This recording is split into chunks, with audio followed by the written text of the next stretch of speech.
It is better to be feared than loved, if you cannot be both. The strength of that line is not cruelty but clarity. Most people walk into the world armed with little more than a smile, hoping kindness alone will shield them. They confuse being agreeable with being powerful, yet in every environment, your workplace, your friendships, your community, the mind that bends too easily is the one that is quietly dismissed. People sense weakness long before they voice it. A soft presence invites exploitation. A firm presence commands distance and respect. The lie of niceness is that approval equals safety. In truth, constant agreement disarms you. When you rush to please, you hand the crown of your mind to others. They sit upon it, shaping your choices, because you were too hesitant to guard it. Machiavelli saw this centuries ago. Leaders who leaned only on affection lost their kingdoms, while those who carried a sharpened edge of fear held the throne.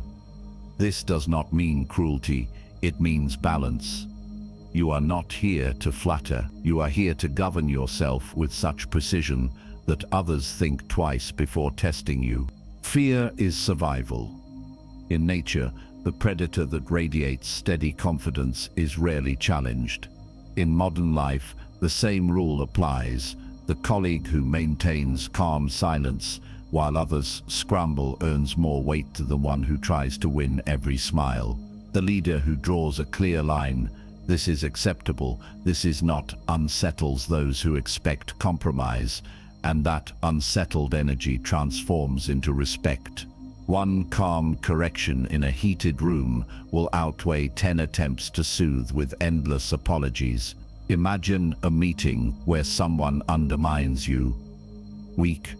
Oh, maybe you're right, I didn't think it through. Strong. I see your point, but the decision stands. The first erodes authority, the second anchors it. The room adjusts. Boundaries enforced with composure are more commanding than loud retaliation. The declaration of war is not waged with weapons, but with psychology. Your daily battle is against comfort, the subtle illusion that softness will keep you safe. It will not. The sharper your mind, the quieter your dominance. The stronger your boundaries, the greater the respect. People fear to cross a fortress because they sense its walls are reinforced. Build those walls, protect them daily. Do not beg for acknowledgement, command it by presence alone. Rule without apology. Your mind is the throne. Whoever sits upon it governs your life. If you allow fear, doubt, or distraction to rule, then you are not sovereign. You are subject. Machiavelli warned that men more quickly forget the death of their father than the loss of their patrimony. What he meant is simple. People cling to control of what they believe is theirs. Nothing is more personal than the rule of your own mind. Lose that and you lose everything. Fear can either serve you or enslave you. As a servant, fear sharpens your vigilance. It reminds you to prepare, to stay alert, to scan the battlefield of your daily life with eyes wide open. A soldier who feels no fear will rush headlong into disaster. But as a master, fear poisons judgment. It whispers hesitation, paralyzes action, and makes you bow before challenges that should have been faced head-on. When fear controls the throne, you live as prey in your own kingdom. History makes the point unmistakable. Roman emperors who mastered their fear held empires for decades. Augustus surrounded himself with guards and spies, but he never let paranoia dictate his every move. His vigilance preserved stability. Caligula, on the other hand, allowed fear to devour him. He saw betrayal in every shadow, struck at allies without cause, and collapsed under the weight of his own suspicion. The lesson is clear. Paranoia corrodes power, but disciplined awareness secures it. Imagine your mind as a citadel. The walls are your discipline, the gates are your decisions, and the throne at the center is your will. When cracks form in the walls, when you let distractions multiply or excuses take hold, enemies slip through. The enemy may not be a soldier, it may be fatigue, gossip, or envy. Yet the principle is the same. Weakness at the gates invites invasion. You must reinforce it daily. Strengthen your defenses with ritual, with silence, with relentless observation. In practice, this means refusing to let small lapses become open breaches. One late morning ignored becomes a habit. One careless surrender to fear becomes a pattern. Weak. I'll get to it when I feel ready. Strong. I will do it now because hesitation is surrender. Guard the throne. Command the fortress. Rule your mind as if it were a kingdom constantly under siege, because it is. Fortify the throne of your mind. Morning is a battlefield. The instant you wake, you decide whether you march forward as commander or stumble as prey. The first strike belongs to the disciplined, and the undisciplined are conquered before the day has even begun. Machiavelli observed that it is better to be impetuous than cautious, because fortune favors decisive action. The lesson applies here.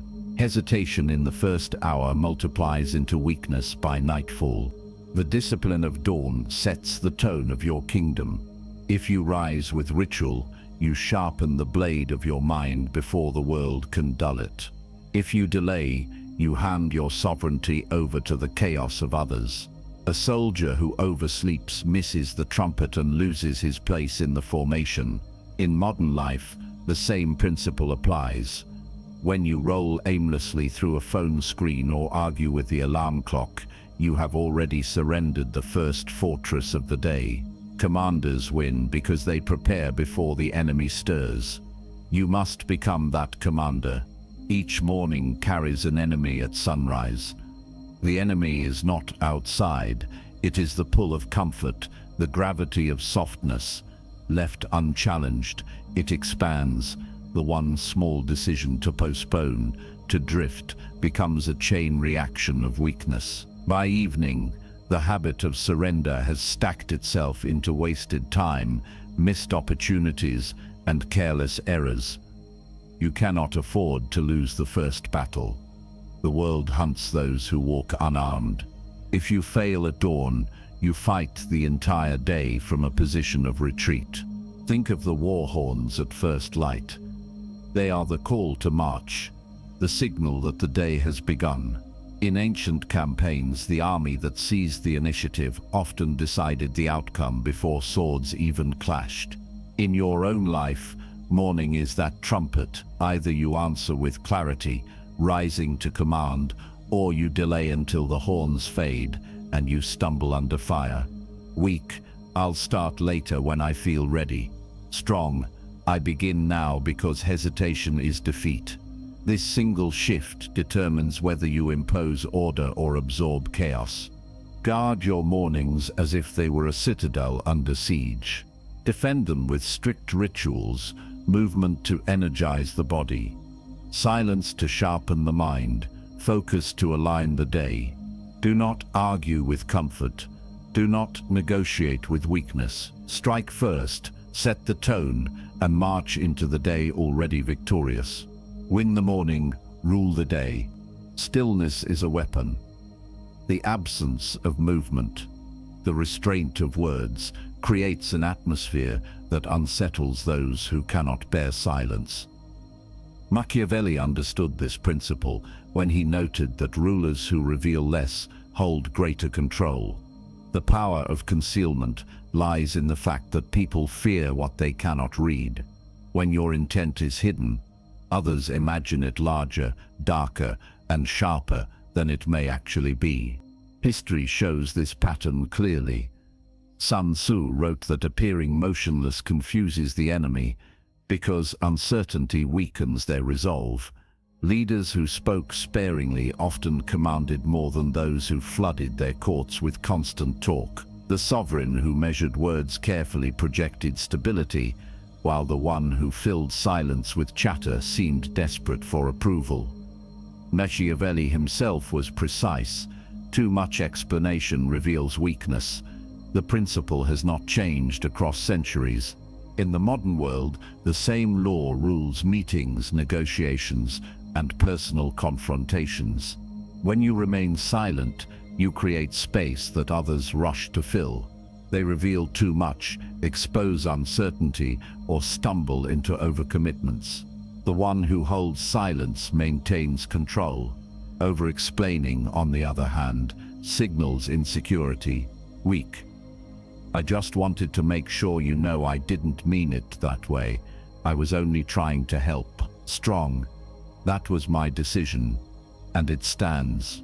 One collapses into apology, the other commands respect through clarity. Imagine the predator crouched in tall grass. It does not roar before it strikes. It waits.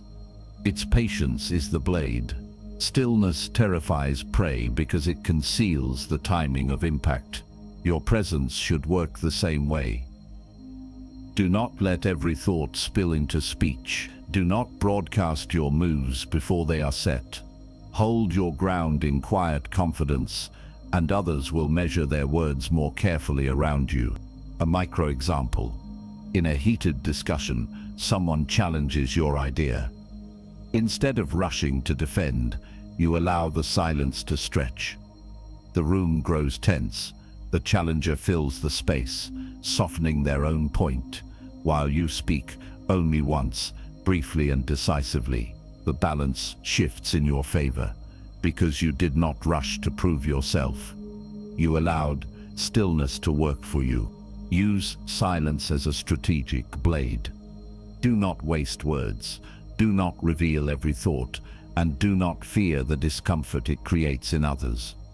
The strongest minds terrify not because they shout, but because they choose not to. Silence is the sharpest blade. Power is preserved not by what you add, but by what you cut away. A throne cannot stand if it is surrounded by traitors, distractions, and weak supports. Machiavelli warned that alliances built on dependence collapse, because loyalty driven by weakness erodes faster than stone.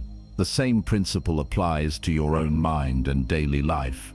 Strength requires ruthless elimination. You cannot keep everything and still expect to command. The cost of attachment is heavy. When kings clung to unreliable allies out of sentiment, they fell with them. In modern life, keeping people who drain your energy or habits that dull your edge is no different. Every weak link tied to you pulls you toward collapse. If you surround yourself with constant negativity, endless distractions, or relationships based only on comfort, you are building your throne on sand. Attachment without value weakens sovereignty. You must measure everything and ask, does this reinforce the fortress or invite its fall? A psychological purge is necessary. Think of your life as a general inspecting his camp. He does not allow spies to linger near the fire or soldiers to break discipline. He identifies weakness, removes it swiftly, and secures the perimeter. You must do the same. Audit your time, your habits, and your relationships. Cut distractions as a commander cuts traitors. Endless scrolling, shallow debates, and excuses are not harmless. They are cracks in the wall. If left alone, they grow until the entire structure gives way. This elimination is not cruelty, it is survival. A predator does not mourn what it does not need. It strips away hesitation and waste, conserving strength for the decisive strike. You must adopt the same clarity. Weak, I'll keep this because I don't want to upset anyone. Strong, this no longer serves me, and I release it.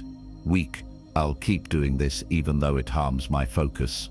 Strong, this ends now because sovereignty requires discipline.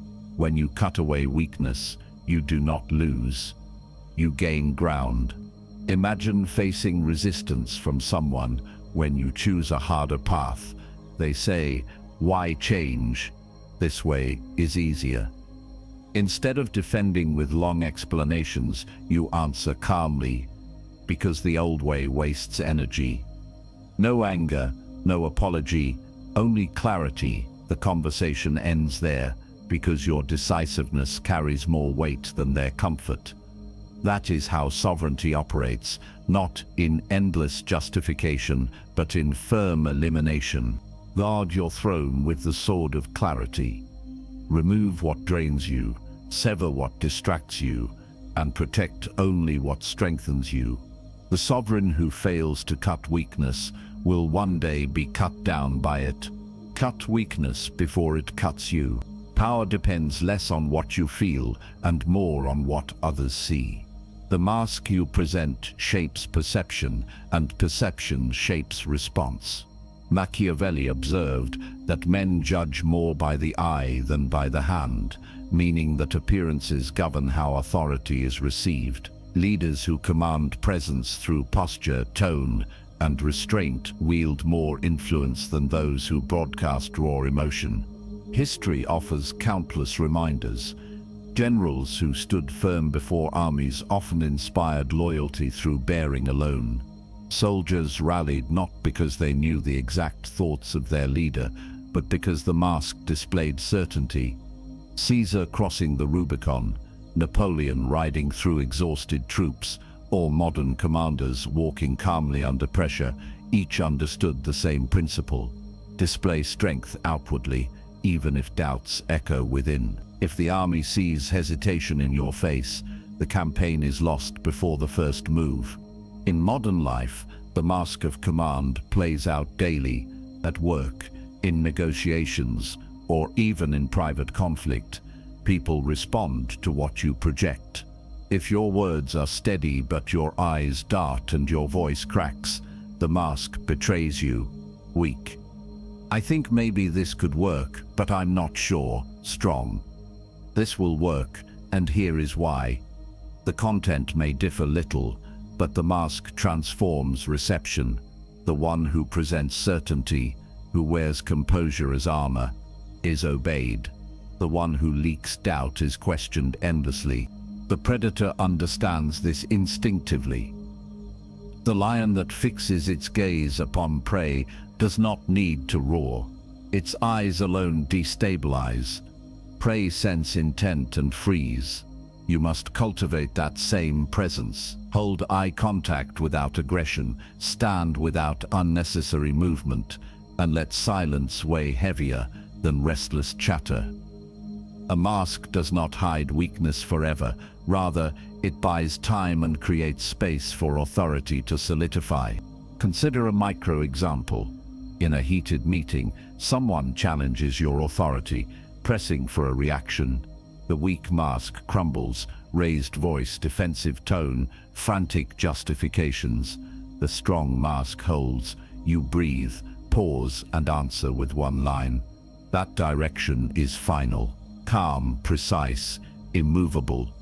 The challenger feels the weight of the mask and retreats, while others learn where power resides. The victory was not in what you felt, but in what they saw. Wear the mask of command every day. It is not deceit. It is discipline. Govern your expression, posture, and gaze as carefully as a ruler governs borders. Let others see stability, even when storms exist within. Authority is not granted to those who appear fragile. It is claimed by those who stand unshaken. Wear the mask, command the throne. A strong mind carries an inner assassin. Its role is simple: kill weakness before it spreads. Excuses, hesitation, and self-pity are not harmless visitors. They are infiltrators, slipping past the gates, poisoning resolve from within. If you let them speak unchallenged, they multiply. One excuse tolerated today becomes a dozen tomorrow. One moment of self-pity becomes a pattern of surrender. Sovereignty requires a blade sharp enough to cut these thoughts the instant they appear. Mental assassinations are decisive strikes against weakness. The moment your mind whispers, "I'll do it later," the assassin steps forward and cuts it down with, "Do it now." When the thought appears, "I can't handle this," the assassin answers, You will handle it. Weak thoughts are parasites. They survive only if you feed them with attention. Deny them oxygen. Do not debate with them. Do not comfort them, and do not negotiate. Eliminate them as you would spies in a fortress, swiftly, silently, and without regret. Self-pity is the most dangerous infiltrator because it wears the mask of comfort. It says, "You've been through enough. You deserve to ease up." It disguises weakness as self-care, but often it is not care. It is surrender. Machiavelli warned that fortune favors those who act boldly. Self-pity is the opposite of boldness. It is retreat disguised as compassion. Treat it as you would a traitor in your ranks. Expose it, strip it of disguise, and end it before it recruits allies. You cannot hold a throne while allowing whispers of victimhood to circulate unchecked.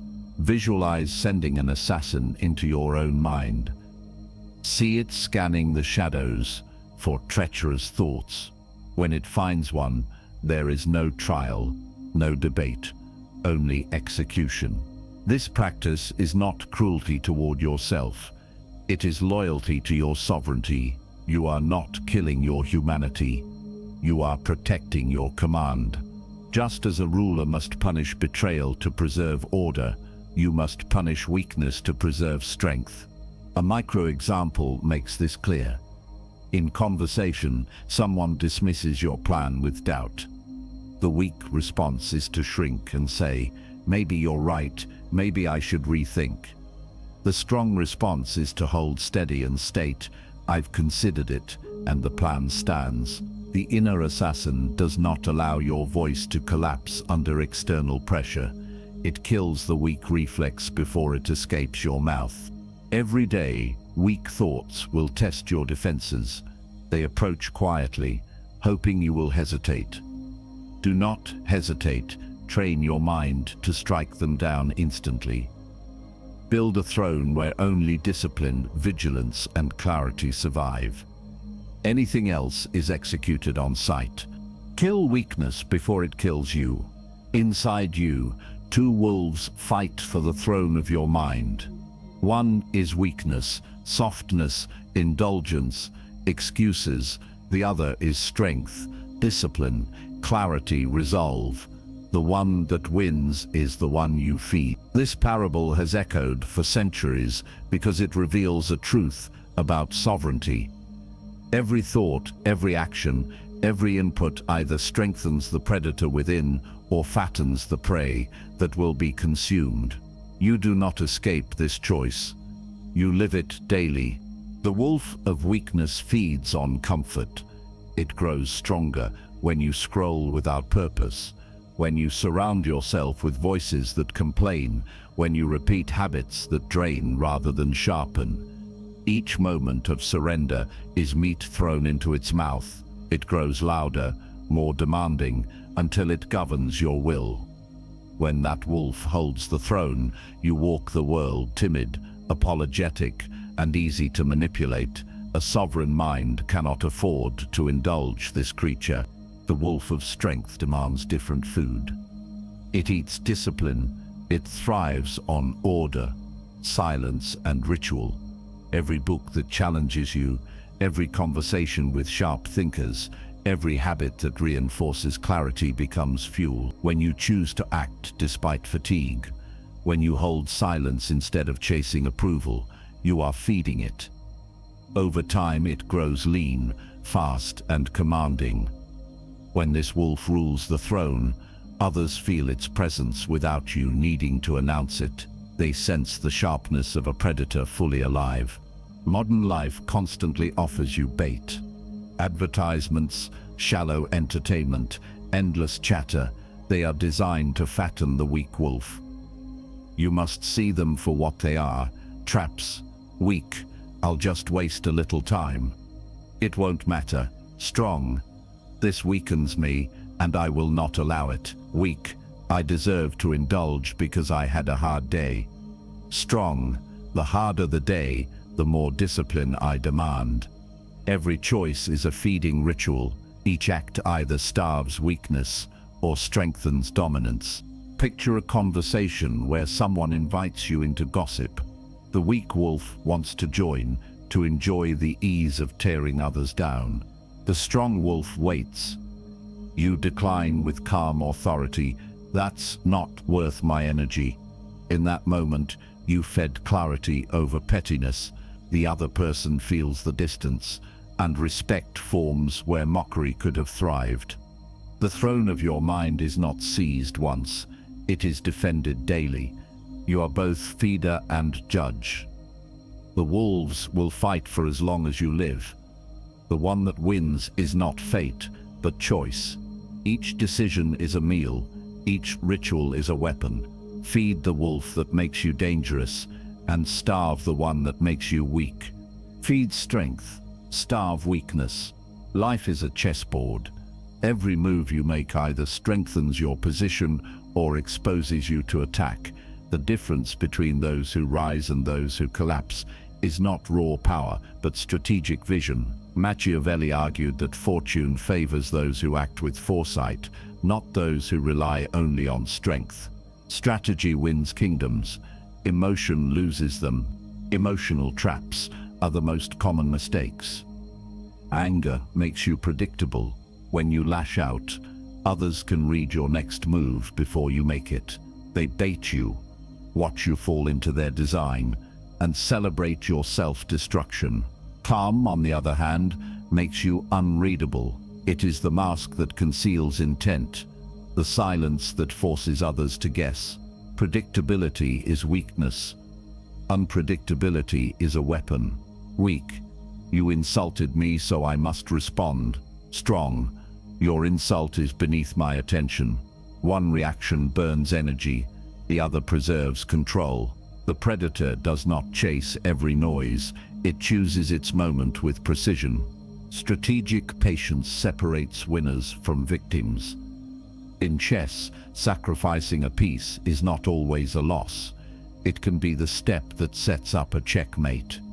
In life, letting go of temporary advantage often builds long-term dominance. When you yield ground deliberately, you conserve strength for decisive blows. The impatient mind grabs at small victories and loses the war. The disciplined mind looks 10 moves ahead and controls the board. You must train yourself to endure discomfort in the present if it serves the greater strategy. Impatience is the ally of your enemy. History shows that foresight eclipses brute force. Hannibal's genius in crossing the Alps was not sheer strength, but planning. He anticipated resistance, used terrain as a weapon, and outmaneuvered armies larger than his own. In politics too, those who rose did so not by uncontrolled passion, but by calculation. Leaders who mastered timing, concealment, and patience shaped outcomes without needing constant confrontation. Those who surrendered to rage or desperation were toppled. A micro-example. In a meeting, someone challenges your authority aggressively. The emotional trap is to retaliate immediately. The strategic move is to pause, let silence sharpen tension, and then deliver one calm sentence that anchors your decision. The challenger feels resistance without chaos, and the balance shifts in your favor. You win not by force, but by composure. Treat every interaction as a move on the board. Do not allow anger, pride, or fear to dictate your strategy. Pause, calculate, and place each move with intention. Sacrifice when necessary, but always toward an endgame you control. Do not fight every battle. Fight only the ones that secure the throne. The mind that treats life as chess becomes untouchable because every opponent realizes they are already playing by your rules. Control the board. Control the war. Willpower is not talent. It is forged the way steel is forged, through fire, pressure, and repetition. A blade does not become unbreakable in one strike of the hammer. It becomes strong because the hammer falls again and again until weakness is driven out.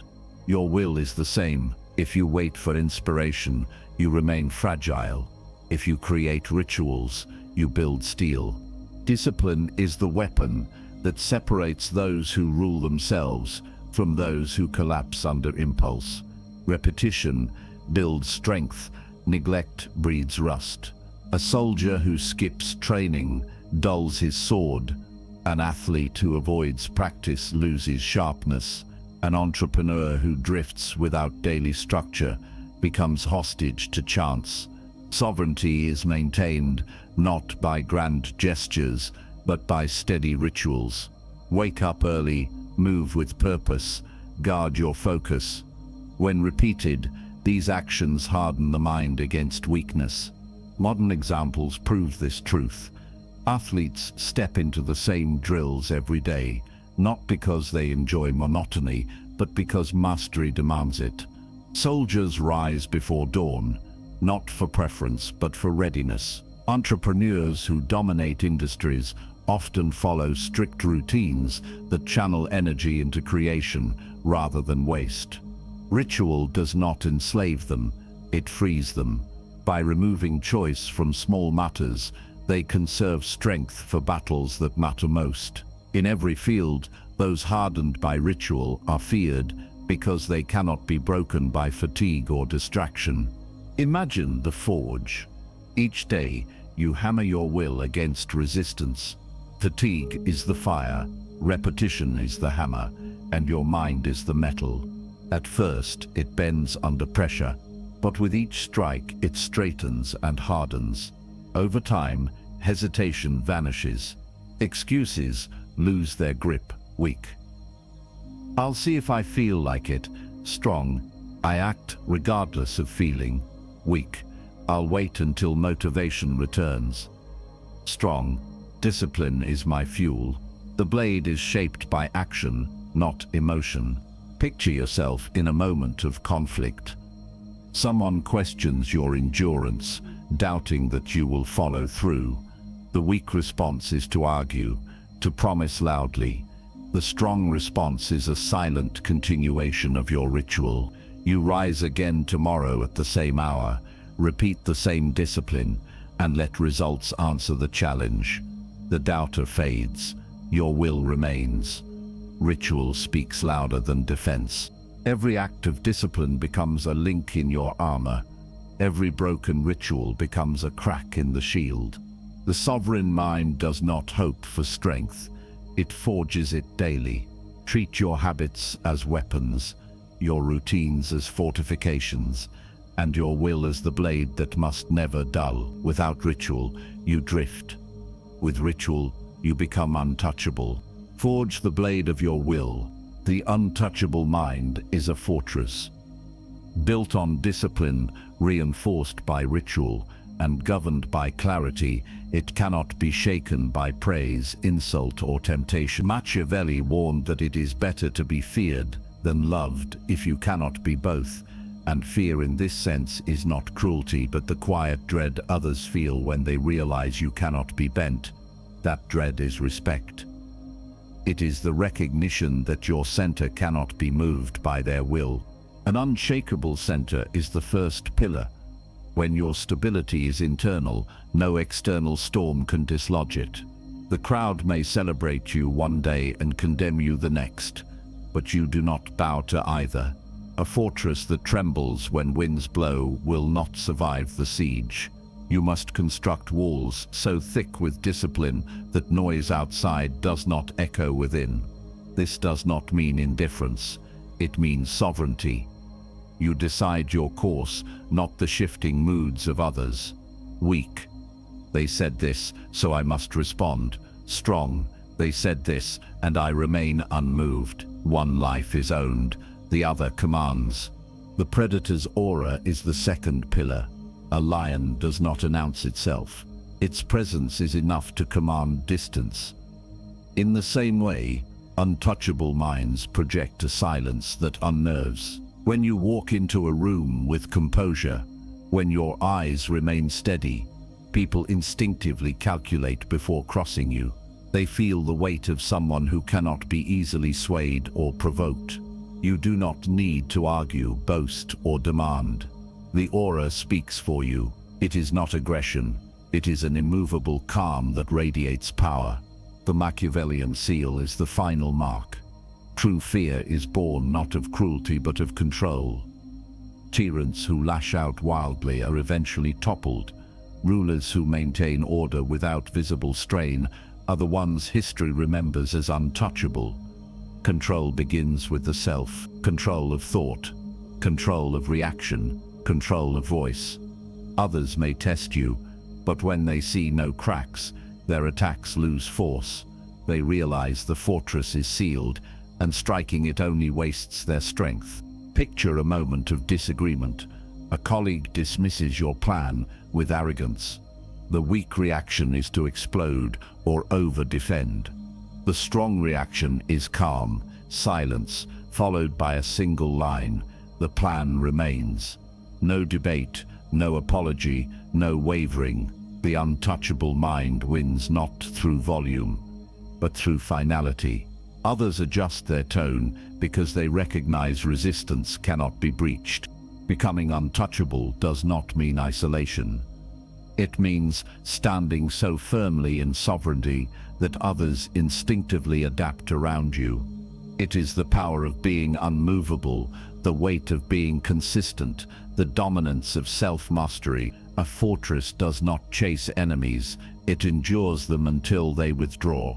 Build such a fortress, and your presence alone becomes enough to command. Be the fortress no storm can break. It is better to be feared than loved, if you cannot be both. The power of that line is not in brutality but in clarity. It captures the essence of sovereignty to command through strength of presence rather than begging for affection. Now everything converges, the throne of the mind, the battlefield of mornings, the silence sharpened into a blade, the assassin of weak thoughts, the wolves of choice, the chessboard of life, the forge of will, and the fortress of untouchability. Together they form the crown of shadows, a mind so disciplined, so controlled, so unpredictable that others fear testing it. The test of sovereignty arrives not in peace, but in conflict. When betrayal comes, when weakness tempts, when insult strikes, the sovereign mind does not tremble. Others may rage, panic, or collapse, but you remain unmoved. This is the mark of rule without apology. Strength is not proven when the path is easy. It is proven when storms rise and your fortress stands unshaken. The sovereign who cannot hold composure under pressure has no sovereignty at all. To endure without bending is the ultimate signal of power. The mirror of fear is the next reality. Others fear you not because of loud threats or cruelty, but because they see no cracks to exploit. They test, they probe, they watch for weakness, and they find none. Your calm silence terrifies more than aggression, because it forces others into uncertainty. They imagine depths they cannot measure. They sense that your discipline cannot be bribed, your will cannot be softened, your resolve cannot be bought. Fear is born not from shouting, but from stillness that cannot be broken. The final transformation is becoming more than a player. You become the board itself. Others may believe they are moving pieces freely, but every option they take falls within the structure you have already set. In chess, the master shapes the entire game while the novice reacts to each move. In life, the sovereign mind does the same. By building unshakable routines, eliminating weakness and radiating command, you shape the space around you. Others adapt to you because you have already defined the boundaries. You no longer fight for control, you are control. Consider a modern test. In a meeting, someone openly dismisses your work. The weak reaction is to argue loudly, to seek validation. The strong reaction is stillness, followed by one clear statement. This is the direction, and it will not change. The room feels the weight of your resolve. No shouting, no apology. The opposition retreats because your aura reveals a truth. They cannot move you. Your sovereignty does not depend on their approval. It depends only on your discipline. This is the crown of shadows. It is not given, it is forged. You rise before others stir. You sharpen silence into dominance. You execute weak thoughts with precision. You feed the wolf of strength and starve the wolf of weakness. You treat life as a chessboard, placing each move with foresight rather than rage. You hammer your will daily until it gleams like steel. You build a fortress no storm can break.